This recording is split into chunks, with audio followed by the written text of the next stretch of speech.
rendu toutes choses pour glorifier le Père au nom de Jésus-Christ. Amen. Sois béni au nom de Jésus. Aujourd'hui, j'aimerais tout simplement partager avec toi ce merveilleux thème que Dieu a déposé sur mon cœur. Je l'ai intitulé en mes propres mots, Simon, quand deviendras-tu Pierre? Simon, quand deviendras-tu Pierre?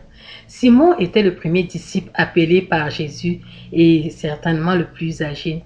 Et Jésus l'appela, lui donna le nom de baptême de Pierre.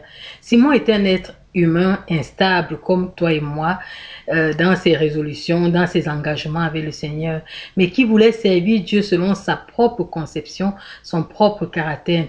Nous allons nous imprégner de quelques moments forts de la vie de Pierre, de Simon qui va devenir plus tard Pierre, et essayer de tirer quelques leçons qui peuvent nous aider dans notre croissance avec le Seigneur. Et ces leçons-là pourront nous porter à une nouvelle dimension, à considérer autrement l'engagement que nous avons avec notre Seigneur. Je prie que tu te laisses tout simplement transformer au fur et à mesure que tu vas écouter cette parole. Nous verrons donc Simon avant sa conversion et Simon, surnommé Pierre, après sa conversion. Nous savons que Pierre était marié quand nous nous fions à Matthieu chapitre 8, versets 14 à 15, où Jésus guérit sa belle-mère. Simon fait partie des disciples ayant la mission de prêcher pendant la vie de Jésus-Christ. Jésus va à un moment donné donner ce mandat à ses apôtres. Si nous considérons le livre de Matthieu chapitre 10 verset 7, il leur disait: allez prêcher et dites le royaume des cieux est proche. Guérissez les malades, ressuscitez les morts, purifiez les lépreux, chassez les démons. Vous avez reçu gratuitement, donnez gratuitement. Voilà le premier mandat que Dieu va confier à Simon et à ses autres apôtres. Ce mandat qui vient d'être relâché est relâché sur des hommes qui marchent avec Jésus. Jésus étant ici un homme saint, mais qui ont encore en eux la vieille nature terrestre, qui continuent à se disputer, à agir comme avant, bien que marchant avec Jésus. La suite nous le montrera même d'ailleurs. Simon reçoit une grande révélation, en fait ce que nous appelons maintenant le don de parole de connaissance. Essayons un peu de voir avec moi une question que le Seigneur va poser. Il va dire: qui dites-vous que je suis? Dans le livre de Matthieu chapitre 16 verset 16, il nous est dit: Simon Pierre répondit: tu es le Christ, Christ ici considéré comme oint, le Fils du Dieu vivant. Et le verset 17, Jésus va confirmer ce que Pierre va dire. Et il va lui dire que ces paroles-là lui sont révélées par l'Esprit. Donc ça confirme que à ce moment-là, Simon est en train de dévoiler une révélation. Et au fur et à mesure que nous allons avancer, on va se rendre compte que Simon est très prompt à la parole. Et juste après cette révélation que Simon Pierre va donner à Jésus, Jésus va lui faire une révélation de sa destinée, une révélation prophétique de ce qui va se passer dans sa vie. Il va lui dire dans le Matthieu chapitre 16 versets 17 à 19. Allons lire ensemble Matthieu chapitre 16.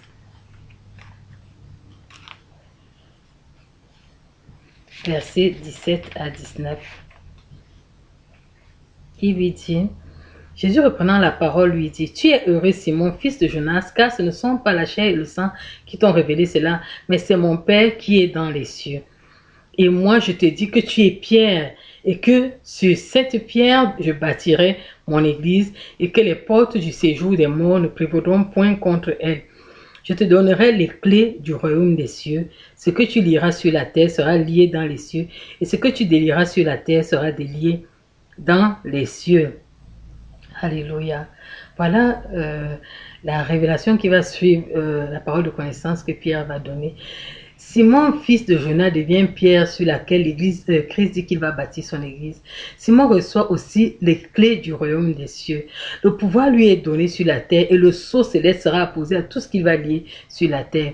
Voilà ce que le Seigneur dévoile à Simon qui vient de donner une grande prophétie, qui pour l'instant plie comme un roseau à gauche et à droite. Et on va voir un peu plus devant ce que ça signifie.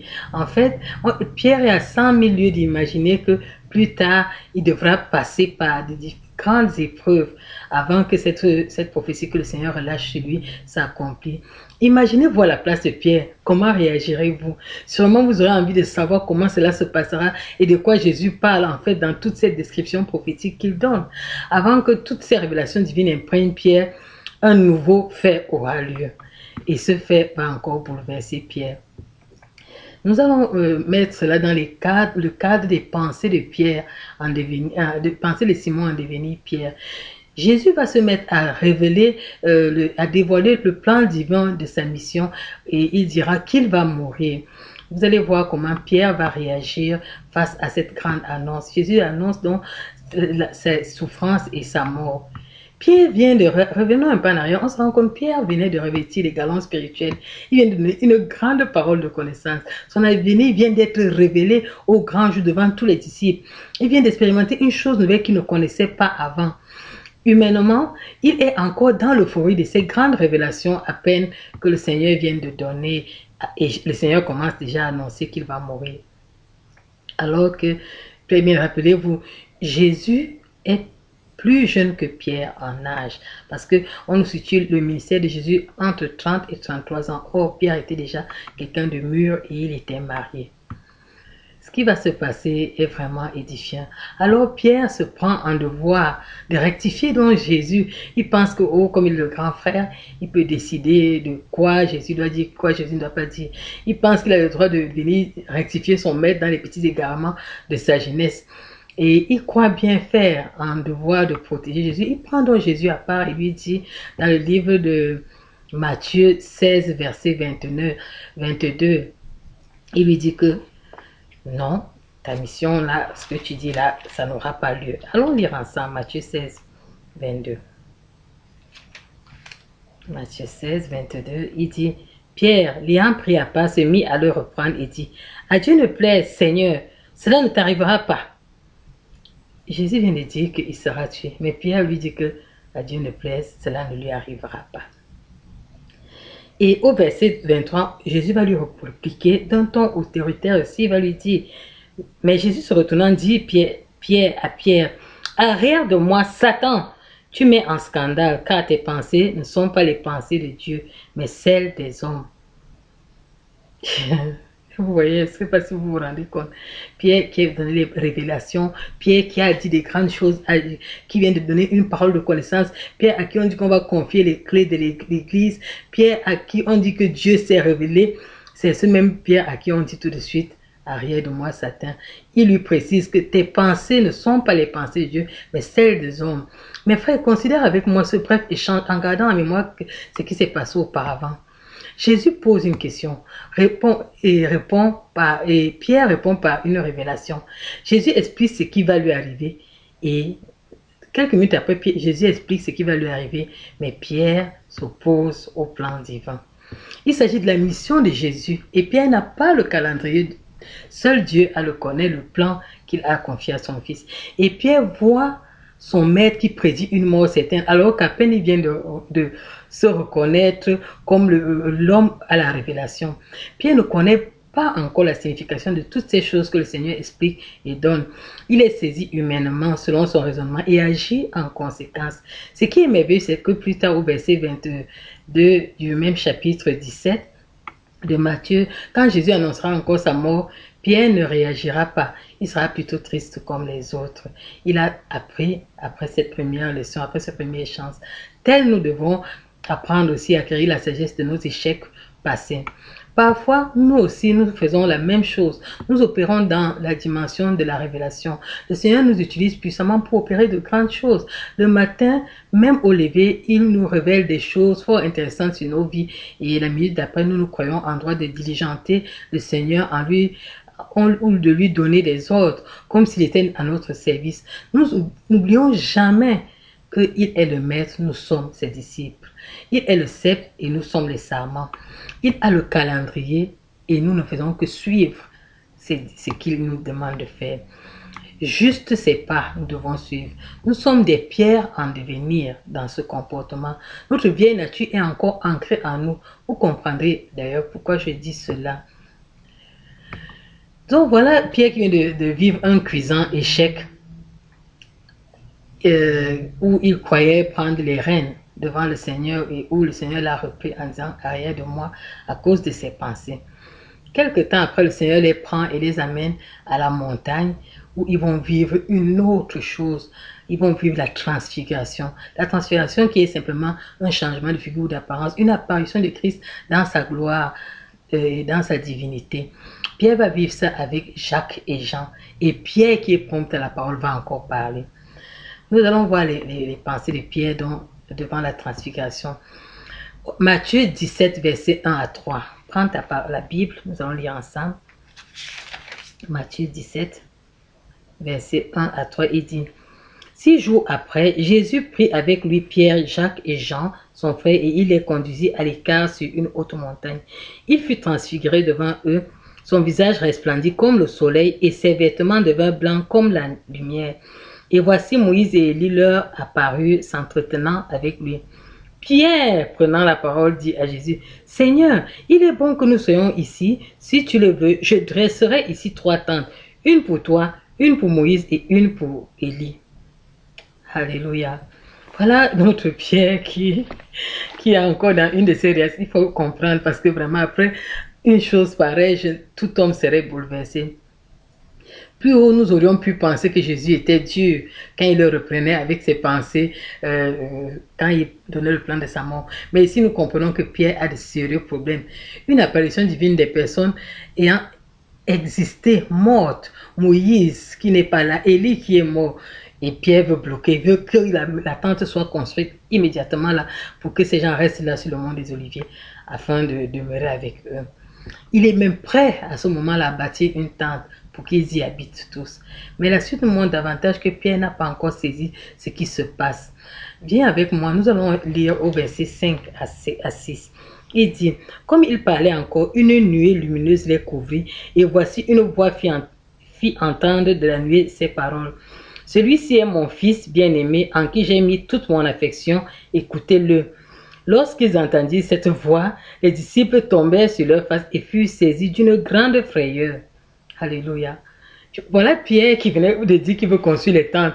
Mais dès qu'il a entendu la voix, Pierre qui était prêt à arrêter Jésus est tombé encore par terre de frayeur face à la voix qu'il entend retentir. Franchement, je ne suis pas sûre moi-même si cela arrivait, si j'allais rester debout devant un phénomène aussi gigantesque et étrange pour moi, humaine. Ici, Pierre, le fort, est prêt à combattre pour Jésus afin qu'il ne meure pas. Mais il n'a pas pu résister à juste une apparition glorieuse. Pierre marche avec Jésus, le défend, mais il ne le connaît pas vraiment. Il avance simplement selon ses pensées et selon sa perception. C'est normal. Il est humain, il a une façon de réagir. Il ne connaît pas encore la perception divine et le divin le bouleverse encore. Nous allons encore essayer de regarder les pensées de Pierre en devenir devant sur l'abandon de son maître. Viens avec moi. Jésus leur dévoile ce qui va se passer cette fois-ci dans un proche avenir. Viens avec moi dans le livre de Matthieu chapitre 26. Matthieu 26, verset 31 à 35. Il est écrit: alors Jésus leur dit: je serai pour vous tous cette nuit une occasion de chute, car il est écrit: je frapperai le berger et les brebis du troupeau seront dispersées. Mais après que je serai ressuscité, je vous précéderai en Galilée. Pierre prenant la parole, toujours Pierre, il prend la parole, lui dit: quand tu serais pour tous une occasion de chute, tu ne le seras jamais pour moi. Jésus lui dit: je te le dis en vérité, cette nuit même, avant que le coq chante, tu me régneras 3 fois. Pierre lui répondit: quand il me faudrait mourir avec toi, je ne te régnerai pas. Et tous les disciples dirent la même chose. Voilà notre Pierre qui prend position. Pierre prend la parole promptement encore. Il dit: quand tu serais pour tous une occasion de chute, tu ne le seras jamais pour moi. Waouh! Quelle déclaration! J'aime ça!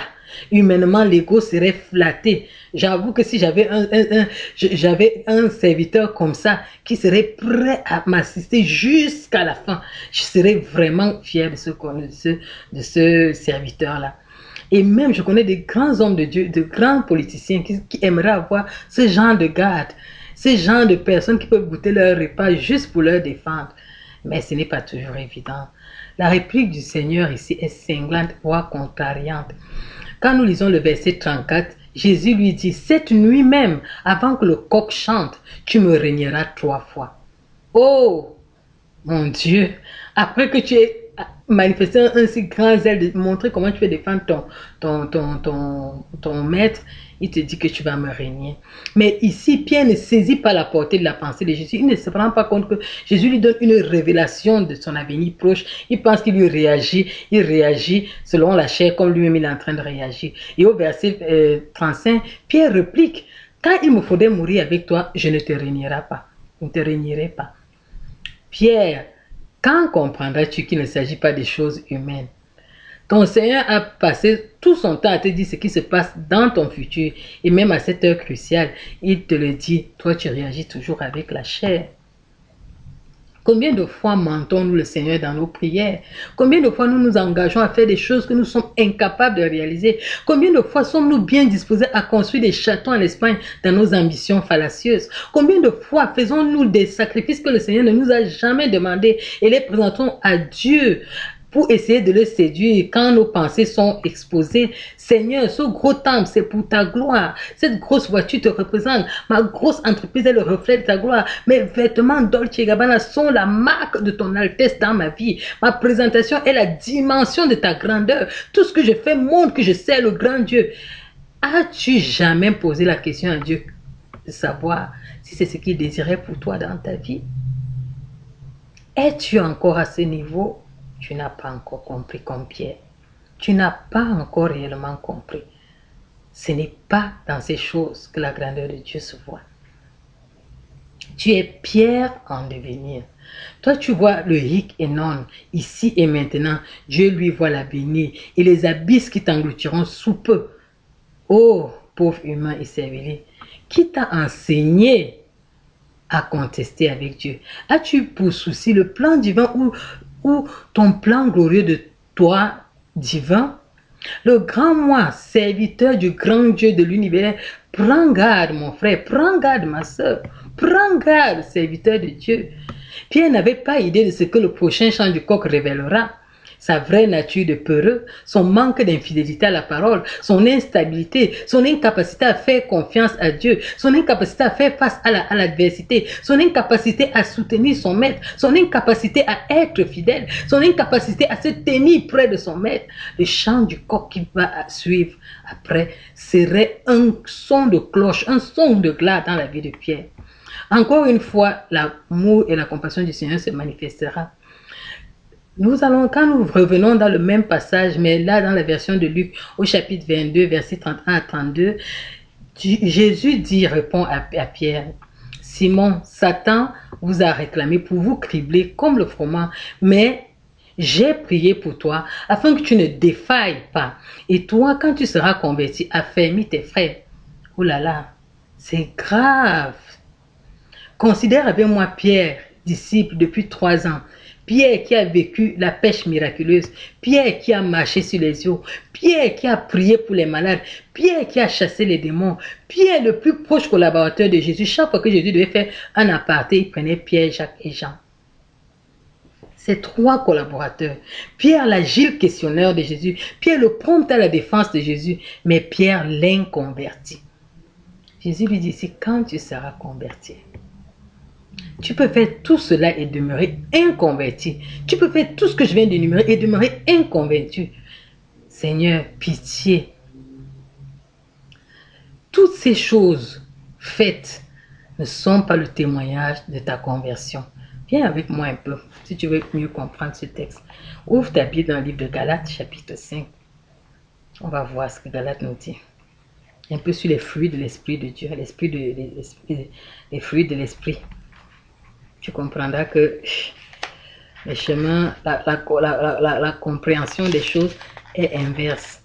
Galates 5, verset 2 nous dit, mais le fruit de l'esprit, c'est l'amour, la joie, la paix, la patience, la bonté, la bénignité, la fidélité, la douceur, la tempérance. Toutes ces choses-là ne font pas encore partie de la vie de Pierre. Il est prompt à la parole. La tempérance n'est pas là, l'infidélité, même la douceur n'est pas là. Bref, en considérant ces choses, tu seras d'accord avec moi que Pierre agit encore d'une manière charnelle et non d'une manière spirituelle. Jésus parle ici de la transformation intérieure absente en Pierre, la marche selon l'esprit absente en Pierre. Vraiment que le Seigneur ait pitié de nous. Tu n'es toujours pas converti. Viens avec moi dans le livre de Jean 18, verset 10. Prends ta Bible. Jean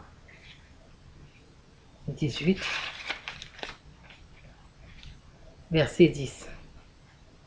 Il est écrit, Simon Pierre qui avait une épée, la tira, frappa le serviteur du souverain sacrificateur et lui coupa l'oreille droite. Ce serviteur s'appelait Malchus. Voilà Pierre qui, quelque temps après encore, lors de l'arrestation du Seigneur Jésus, va s'opposer en essayant de tuer. Oh, si tu te rappelles, tu sais que Jésus a donné 2 grands commandements. Tu aimeras Dieu de tout ton cœur, de toute ton âme et de tout ton esprit. Et tu aimeras ton prochain comme toi-même. En frappant cet homme, Pierre n'est pas du tout en train d'accomplir ce verset-là. Aimer ton prochain comme toi-même. Le geste est un beau geste. Le geste est chaque personne, chaque maître aimerait que son disciple le défende avec autant d'hardiesse. Quelle belle défense humaine, mais quelle cruauté selon le Seigneur. Toi qui es prêt à tuer, parce que tu dis qu'il défend le Seigneur. C'est bien, mais ce n'est pas ce que le Seigneur nous appelle à faire. Ça n'a rien à voir avec la mission ni avec son apostolat. Ça a tout à voir avec la chair et les réactions sataniques. En plus, le Seigneur le prendra lui, Jean, pour l'accompagner à Gethsémani, malgré ses réactions incontrôlées. J'imagine si j'avais la révélation que celui que je considère comme mon ami allait me tromper et me régner dans les minutes qui suivent, si je ne le chasserais pas à côté de moi. Mais le Seigneur, dans son amour, dans sa bonté, ne considère pas ça. Continue d'aller avec Pierre, Jacques et Jean. Que le Seigneur nous délivre. Nous allons revoir Pierre maintenant dans les questions qu'il pose au Seigneur. Nous allons considérer quelques petites questions. Par exemple, la question de l'héritage. Voici une question que Pierre va poser sur le pardon. Matthieu chapitre 18, verset 21. Il lui demande, combien de fois pardonnerai-je à mon frère lorsqu'il péchera contre moi? Serait-ce 7 fois? Cette question va apporter certes un enseignement sur le pardon et la grande révélation sur le pardon infini que le Seigneur nous demande d'avoir. Les cœurs vraiment de compassion comme lui. Ce qui nous intéresse, c'est Simon en devenir. Humainement, nous savons que si quelqu'un t'offense en faisant la même chose, ne serait-ce que 3 fois, tu diras qu'il fait exprès et tu réagirais en conséquence. Pierre essaie d'aller jusqu'à 7 peut-être pour un niveau élevé. Mais le Seigneur ici parle à Simon et lui dit, c'est à l'infini, 70 fois 7. Mon frère, ma soeur, je ne connais pas un homme ou une femme à qui on peut faire la même chose de cette façon, même 7 fois déjà, qui pourrait pardonner. Ça prend un cœur transformé et régénéré par Christ. Et ça, Simon est loin de l'avoir à son moment, au moment où il pose sa question. Et ça nous montre encore que Simon est en devenir. Il n'est pas encore Pierre, le Pierre que Jésus a décrit dans la vision plus haut. Pierre revient encore, là, c'est maintenant la véritable question sur les héritages. Avant, c'était sur le pardon. Dans Matthieu chapitre 19, verset 27, il pose la question, Seigneur, voici, nous avons tout quitté et nous t'avons suivi. Qu'en sera-t-il de nous? Au verset 28, Jésus répond, vous serez assis sur 12 trônes et jugerez les 12 tribus d'Israël. Voilà la bénédiction céleste qui est accordée à leur appel. Mais ça ne s'arrête pas seulement à la bénédiction céleste. Pour ceux qui le feront comme les disciples, ils le recevront au centuple et recevront la vie éternelle. Attention, les derniers pourront être les premiers et les premiers pourront être les derniers. Voilà la réponse que le Seigneur donne à Pierre. Nous voyons émerger autre chose dans cette question de Pierre en devenir. Nous sommes humains et nous savons que Lorsque nous travaillons, nous amassons des héritages que nous lèverons à notre progéniture. Or, Pierre et les autres disciples font un autre travail. Ils ont arrêté la pêche, ils suivaient Jésus, ils marchent comme des disciples. Ils apprennent à être les disciples de Jésus. Pierre ne pêche plus, donc il n'a plus cet argent, cette bourse qu'il met à côté pour assurer sa progéniture, le vécu de sa progéniture après. Alors, il se pose la question en tant que bon humain, soucieux de sa famille. Voici, j'ai tout abandonné, qu'adviendra-t-il de moi? Qu'est-ce que je gagne en te suivant? Ça, c'est une question forte d'actualité au regard des multiples dérives que nous constatons maintenant chez les serviteurs de Dieu ou chez les chrétiens. Les apôtres ont suivi le maître comme nous aujourd'hui et ont posé la question de leur héritage. Toi qui sais Dieu actuellement, peu importe les champs missionnaires ou la parcelle que tu as reçue selon ton mandat, poses-tu la question au Père comme Pierre l'a fait? Ou vas-tu toi-même à la pêche financière? Attends-tu la provision divine ou l'escroques-tu par manipulation psychologique les disciples de Christ? En fait, ton mandat est-il de construire la tour de Babel ou de faire des nations des disciples? Si tu as réellement reçu le mandat, as-tu posé la question au Père du comment cela doit se passer? Rappelons-nous plus haut quand le Seigneur a mis ses disciples en mission. Regardons ensemble. On va faire une petite lecture qui est vraiment importante, très instructive. Rentre dans la Bible, prends dans le livre de Matthieu, chapitre 10. On verra ce que le Seigneur va leur dire. C'est très important, toujours de connaître. Quelle est la mission que Dieu nous a tous donnée? Matthieu chapitre 10, versets 7 à 42. C'est un peu long, mais c'est important parce que là, on voit le détail, exactement ce qu'ils vont traverser, tout de la mission que le Seigneur leur accorde. Il dit, allez prêcher et dites, le royaume des cieux est proche. Première chose, guérissez les malades, ressuscitez les morts, purifiez les lépreux, chassez les démons. Vous avez reçu gratuitement, donnez gratuitement. Deuxième chose, ne prenez ni or, ni argent, ni monnaie dans votre ceinture. Troisième chose, ni sac pour le voyage, ni deux tuniques, ni souliers, ni bâton, car l'ouvrier mérite sa nourriture. Quatrième, dans quelque ville ou village que vous entriez, informez-vous s'y trouve quelques hommes dignes de vous recevoir et demeurez chez lui jusqu'à ce que vous partiez. Autre chose, en entrant dans la ville, saluez-la. Et si la maison en est digne, que votre Père vienne sur elle. Mais s'il n'en est pas digne, que votre Père retourne à vous. Lorsqu'on ne vous recevra pas et qu'on n'écoutera pas vos paroles, sortez de cette maison ou de cette ville et secouez la poussière de vos pieds. Je vous le dis en vérité, au jour du jugement, le pays de Sodome et Gomorrhe sera traité moins rigoureusement que cette ville-là. Verset 16. Voici, je vous envoie comme des brebis au milieu des loups. C'est-à-dire, maintenant, il détaille ce qu'ils vont rencontrer dans la mission. Soyez donc prudents comme des serpents et simples comme les colombes. Mettez-vous en garde contre les hommes. Vous avez compris? Car ils vous livreront aux tribunaux et ils vous battront de verges dans leur synagogue. La mission n'est pas facile. Vous serez menés à cause de moi devant des gouverneurs et devant des rois pour servir de témoignage à eux et aux païens. Mais quand on vous livrera, ne vous inquiétez ni de manière dont vous parlerez, ni de la manière dont vous direz. Ce que vous aurez à dire vous sera donné à l'heure même. Car c'est pas vous qui parlerez, c'est l'Esprit de notre Père qui parlera en vous. Le frère livrera son frère à la mort. Mes frères, nous lisons jusqu'au verset 42. Vous serez haïs de tous à cause de mon nom, mais celui qui persévérera jusqu'à la fin sera sauvé. Quand on vous persécutera dans une ville, fuyez dans une autre. Je vous le dis en vérité, vous n'aurez pas achevé de courir des villes d'Israël que le Fils de l'homme sera venu. Le disciple n'est pas plus que le maître, ni le serviteur plus que son Seigneur. Il suffit au disciple d'être traité comme son maître et au serviteur comme son Seigneur. S'ils ont appelé le maître de la maison Bézéboul, à combien plus forte raison appelleront-ils ainsi les gens de sa maison? Ne les craignez donc point, car il n'y a rien de caché qui ne doive être découvert, ni de secret qui ne doivent être connus. Ce que vous dit tous les ténèbres, ce que je vous dis dans les ténèbres, dites-le en plein jour, et ce qui vous est dit à l'oreille, prêchez-le sur les toits. Ne craignez pas ceux qui tuent le corps et qui ne peuvent tuer l'âme.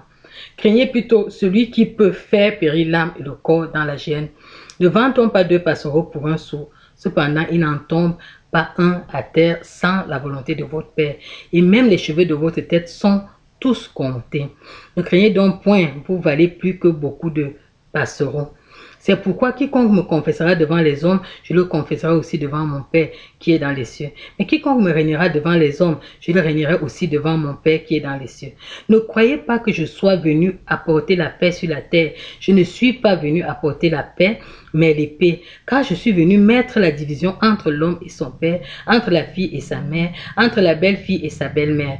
Et l'homme aura pour ennemi les gens de sa maison. Celui qui aime son père ou sa mère plus que moi n'est pas digne de moi. Et celui qui aime son fils ou sa fille plus que moi n'est pas digne de moi. Celui qui ne prend pas sa croix et ne me suit pas n'est pas digne de moi. Celui qui conservera sa vie la perdra. Celui qui perdra sa vie à cause de moi la retrouvera.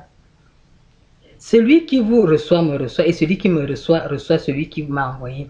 Celui qui reçoit un prophète en qualité de prophète recevra une récompense de prophète, et celui qui reçoit un juste en qualité de juste recevra une récompense de juste. Et quiconque donnera seulement un verre d'eau froide à l'un de ces petits parce qu'il est mon disciple, je vous le dis en vérité, il ne perdra point sa récompense. Voilà les instructions que le Seigneur les a données. Tu es en mission. Quand je relis ce passage, une grande crainte se saisit de moi. Mais bien aimé, ce n'est pas une petite affaire. Je pense que tout humain qui prétend être en mission patrice devra relire ces passages et les méditer. Selon le couloir dans lequel le Seigneur t'a appelé, selon le couloir dans lequel tu opposes, tu dois pour rentrer à la base, poser les bonnes questions au Père. Peu importe le niveau ou le degré où tu te trouves, s'il te plaît, je te supplie, reviens devant le Seigneur pour une mise au point sur ta mission, ton salaire, les défis et les avantages qui y sont liés. Le manque de collaboration avec Dieu peut te faire rater ta destinée céleste ou te laisser agir pensant que tu es encore avec Dieu alors que tu as abandonné Dieu depuis. Voilà Pierre, voilà ce qui a été dit de la mission. Mais nous allons encore revoir Pierre dans le manque d'assistance envers son maître à un moment crucial à Gethsémane. Jésus allait bientôt être trahi et il se trouvait à Gethsémane avec les 3 disciples avec lesquels il collaborait, c'est-à-dire Jean-Jacques et Pierre, toujours bien entendu. Et il fallait prier pour veiller avec le maître parce qu'il allait bientôt passer par une grande tribulation. Jésus vivait en fait une agonie mentale avant l'agonie physique qui devait le faire passer par la croix. Mais Pierre manquait à l'appel. Quand nous voyons Matthieu 26, versets 37 à 40, allons-y ensemble encore. Matthieu 26. C'est important la lecture. Matthieu 26. 37 à 40. Il dit, il prit avec lui Pierre et les 2 fils de Zébédée et il commença à éprouver de la tristesse et des angoisses. Il leur dit, alors mon âme est triste jusqu'à la mort, restez ici et veillez avec moi. Puis, ayant fait quelques pas en avant, il se jeta sur sa face et pria ainsi, mon Père, s'il est possible que cette coupe s'éloigne de moi, toutefois, non pas ce que je veux, mais ce que tu veux. Et il vint vers les disciples qu'il trouva endormis. Et il dit à Pierre, vous voyez, ça reste toujours à Pierre, vous n'avez donc pu veiller 1 heure avec moi. Veillez et priez afin que vous ne tombiez dans la tentation. L'esprit est bien disposé, mais la chair est faible. Au verset 40, Pierre est incapable de veiller avec 1 heure avec Jésus, 1 heure de prière avec Jésus qu'il régnera, qu'il a dit qu'il ne régnera pas. Le Fils du Dieu vivant tel que sa révélation disait, son ami, celui qu'il disait ne jamais pouvoir abandonner, celui à qui il devait construire une tente au mont Olivier. Ou mes frères, combien sommes-nous incapables de veiller 1 heure avec le Seigneur? Pressés par nos occupations, nous sommes épuisants. Nous déversons notre flot de lamentation souvent quand nous disons que nous venons prier devant le Seigneur sans jamais écouter en retour ce qu'il veut nous dire.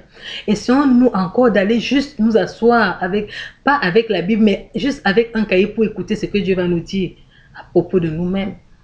Même pour ceux qui se disent en mission ou mandatés par Dieu, prends-tu encore ce temps, ne serait-ce qu'une journée spéciale de causer avec Dieu où il te parle et se révèle à toi au moins dans une semaine. Je ne demande pas tous les jours, mais au moins 1 fois par semaine, est-ce que tu fais encore cela? Oh mes frères, nous devons retourner au Père. Comment réussis-tu le miracle rocambolesque de parler à un Dieu que tu ne connais pas? Pierre, le missionnaire qui accomplissait des miracles et chassait les démons, prêchant l'évangile, n'arrivait pas à passer 1 heure de prière avec son maître qu'il voulait pourtant représenter valablement. Qu'est-ce qui se passe? Où est l'erreur? Examine-toi. Là aussi, nous pouvons voir la grande compassion du Seigneur parce qu'après cette prière, il va quand même les appeler et dire, levez-vous, allons.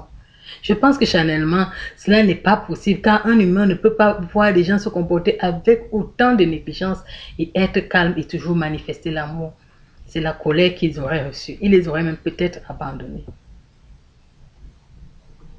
Et après cela, Pierre, ce qui devait arriver va arriver parce que Pierre va renier Jésus dans le livre de Matthieu 26, 75. On nous détaille un peu comment ça va se passer quand le coq va chanter. Et après, Pierre va pleurer. Et même jusque-là, malgré ses pleurs amers devant le reniement, Pierre ne sera toujours pas converti. Il aura des regrets comme tout humain. Il aura de la douleur parce que les paroles qu'on lui a dites vont se passer. Mais écoute là, ils auront toujours la même attitude. Le cœur ne sera toujours pas transformé. Bien. Après la mort de Jésus, donc, on se rend compte que Jésus va ressusciter. Il va revenir visiter les apôtres. Il va revisiter les pierres. Et il va encore leur confier cette fois-là une nouvelle mission. Et cette mission sera déterminante pour le ministère de Pierre. Prends ta Bible avec moi. Allons dans le livre de Matthieu. Matthieu 28. Verset 18 à 20. Il est dit, Jésus s'étant approché leur parla ainsi, tout pouvoir m'a été donné dans le ciel et sur la terre. Allez faire de toutes les nations des disciples, les baptisant au nom du Père, du Fils et du Saint-Esprit, et enseignez-leur à observer tout ce que je vous ai prescrit. Et voici, je suis avec vous tous les jours jusqu'à la fin du monde. Donc, voilà la nouvelle mission que le Seigneur va leur confier. Et avant que cette mission ne s'accomplisse, Pierre sera encore éprouvé dans sa promptitude à parler. Viens avec moi dans le livre de Jean. Jean chapitre 21. Jean chapitre 21, verset 15 à 17. Il est dit, après qu'il eut mangé, Jésus dit à Simon Pierre, Simon, fils de Jonas, m'aimes-tu plus que ne m'aime ceci? Il lui répondit, oui Seigneur, tu sais que je t'aime. Jésus lui dit, paie mes agneaux. Il lui dit une seconde fois, Simon, fils de Jonas, m'aimes-tu? Pierre lui répondit, oui Seigneur, tu sais que je t'aime. Jésus lui dit, paie mes brebis. Il lui dit pour la troisième fois, Simon, fils de Jonas, m'aimes-tu? Pierre fut attristé de ce qu'il lui avait dit pour la troisième fois, m'aimes-tu? Il lui répondit, Seigneur, tu sais toutes choses, tu sais que je t'aime. Jésus lui dit, paie mes brebis. Oh, mes frères, Pierre avait vraiment chaud. Pierre, qui au départ était prompt à réagir chaque fois et sortait toute forme de promesse au Seigneur, va faire maintenant attention lorsque le Seigneur va le reconfronter à sa promptitude de parler devant le fait de paître les brebis. Pierre va prendre la fermeté. Aucune validation d'une épreuve ne se fait sans un test. Il faut qu'on teste toujours pour voir si l'épreuve a été validée. Et là, nous verrons un autre Pierre qui va devenir Pierre. Il ne sera plus Simon, il deviendra réellement Pierre. Acte 1 nous dit qu'après la résurrection du Seigneur, les apôtres sont allés dans la chambre haute pour persévérer dans la prière. Pierre commence à prendre la parole devant 120 personnes dans Acte chapitre 1 verset 15 à 25 et il organise les élections de Matthias, le nouvel apôtre qui va remplacer Judas. Pierre et ses compagnons vont connaître l'effusion du Saint-Esprit en Acte chapitre 2 versets 1 à 4. Pierre va se mettre à prêcher à ce moment à une multitude de personnes. C'est Pierre qui était là, écoute, qui était instable. Là, il va maintenant se mettre, il aura le courage et la force après l'effusion du Saint-Esprit de prêcher à des multitudes. Et c'est ce même Pierre qui aura la récolte de 3000 âmes en une seule prédication. Pierre aura le courage de marcher dans la rue et prier pour un boiteux pour qu'il soit guéri. Pierre va faire des discours au peuple après cette guérison-là pour la repentance, en les invitant à la repentance. Dans Actes chapitre 4, verset 8, Pierre traduit devant le Sanhédrin, répond aux questions remplies du Saint-Esprit. Il ne sera plus peureux en train de se cacher en ayant peur de la mort, mais il sera prêt à braver, accepter même le fouet. Pierre prononce une sentence sur Anania et Saphira en Actes chapitre 5. Il y a eu une transformation après le baptême dans le Saint-Esprit de Pierre. Pierre est complètement changé et l'œuvre qui se faisait dans ses mains était glorieuse. Il n'est plus le Pierre bagarreur prêt à tirer l'épée pour tuer. Pierre qui répondait aussitôt qu'il était interpellé. Il est devenu le Pierre dirigé par le Saint-Esprit, qui se laisse fouetter par le Sanhédrin, qui affronte le Sanhédrin lorsqu'il s'agit de parler de son maître, mais qui ne pêche pas, qui se limite à ce que l'Esprit lui dit de faire. Sa chair n'avait plus le dessus sur lui. Voilà ce à quoi Christ t'appelle. Voilà ce à quoi Christ nous m'appelle. Quand tu atteins ce niveau, tu es maintenant capable de faire l'œuvre du Seigneur fidèlement et accomplir sa volonté. Et ta chair et ses désirs sont crucifiés à la croix avec Christ. Et Christ commence à vivre en toi. Simon devient pierre, une pierre, un roc sur qui Christ peut maintenant bâtir son église et peut maintenant se bâtir. Tu vas devenir à ce moment-là un Christ, une pierre, un temple où Dieu peut se mouvoir au travers de son esprit. Nous venons de voir avec Pierre comment le charnel peut nous envelopper malgré notre fort engagement, notre baptême, nos exhortations, les miracles que nous pouvons accomplir, les dons de paroles de connaissance, tout ce que nous pouvons nommer. Nous pouvons voir encore que la chair peut continuer à agir dans nos vies, à dominer sur nous, jusqu'à ce que nous laissons Christ vivre en nous. Et cela est un choix qui t'est donné aujourd'hui. Que vas-tu faire? Est-ce que tu vas laisser Simon devenir Pierre dans ta vie? Est-ce que tu vas laisser le charnel être crucifié pour laisser vivre le spirituel en toi? Est-ce que tu vas accepter être dirigé par l'Esprit de Dieu afin que le nom de l'Éternel soit glorifié? Vas-tu laisser Christ réellement se révéler à toi? Voilà la question qui t'a interpellé aujourd'hui. Voilà la question que mon exhortation apporte dans ta vie. Examine-toi et laisse le Seigneur se glorifier dans ta vie. Ça, c'était le cas de Pierre. Peut-être que ce n'est pas dans ces mêmes domaines que tu as des difficultés. Tu as des difficultés dans d'autres domaines et où le Seigneur voudrait travailler en cette journée. Je t'encourage de prendre un cahier, d'aller t'asseoir devant Dieu et de le laisser te parler face aux différentes manifestations, face aux différentes difficultés que tu éprouves. Sois béni au nom de Jésus-Christ. Père, nous reconnaissons que nous sommes des êtres humains et nous avons nos limites. Père, viens à notre secours. Papa, aide-nous. Oh Dieu, apprends-nous à faire crucifier la chair. Laisse que Pierre meure, Simon meure et que Pierre vive. Oh Dieu, que nos chairs soient réellement clouées à Golgotha et que, oh Seigneur, ton esprit vivifiant demeure en nous. Agis dans ma vie, agis dans la vie de quiconque m'écoutera. Oh Seigneur, que tu puisses croître en nous et que nous puissions diminuer. Merci parce que tu fais au-delà de ce que je te demande. Au nom de Jésus-Christ. Amen. Sois béni et laisse que le Seigneur puisse habiter en toi, que Christ puisse vivre en toi. Laisse-toi devenir Pierre. Sois béni au nom de Jésus-Christ.